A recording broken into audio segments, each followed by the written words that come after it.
একবার আরবে মানে বৃষ্টি হচ্ছিল না, অনাবৃষ্টি দেখা দিল, পশু পানি পাচ্ছে না, জঙ্গল শুকিয়ে গিয়েছে। তো আমার নবী সাল্লাল্লাহু আলাইহি ওয়াসাল্লাম আবু তালিবের বাড়িতেই ছিলেন। তো এসে বলল কি, অনেক বড় ঘটনা আছে, বলে কি এই ব্যাপার আছে, বৃষ্টি হচ্ছে না। ঠিক আছে দাঁড়াও। তো রাসূল আরবি সাল্লাল্লাহু আলাইহি ওয়াসাল্লামকে ঘর থেকে বাইরে নিয়ে আসলে।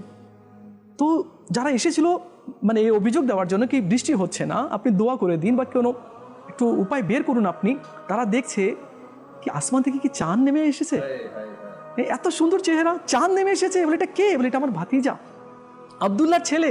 বলে চাঁদও তো ইনার চেহারার দিকে ফিকা ফিকা মনে হয়, চাঁদও লজ্জা পাবে ইনাকে দেখে, এত সুন্দর চেহারা। দাঁড়াও দেখো। আমার নবী সাল্লাল্লাহু আলাইহি ওয়াসাল্লামকে আবু তালিব নিয়ে গেলেন কাবার দিকে, আর কাবার ওয়ালের কাছে সাঁটিয়ে দিলেন, মানে ওয়ালের কাছে লাগিয়ে দিলেন, দাঁড় করিয়ে দিলেন। তো আমার নবী সাল্লাল্লাহু আলাইহি ওয়াসাল্লাম বুঝতে পারলেন যে হয়তো এরা আমাকে কেন দাঁড় করানো হয়েছে। তো তিনি আঙ্গুল উঠালেন আকাশের দিকে, আঙ্গুল দেখার সাথে সাথে মেঘগুলো চলে আসলো, মেঘগুলো চলে আসলো, আর এত বৃষ্টি হলো কি জঙ্গল পানি দিয়ে ভরে গেল, যেখানে পানি ছিল না সেখানে পানি ভরে গেল। আর ও বছর এত সুন্দর, ক্ষেত খামার এত সুন্দর হলো যে মানুষের অভাবগুলো দূর হয়ে গেল।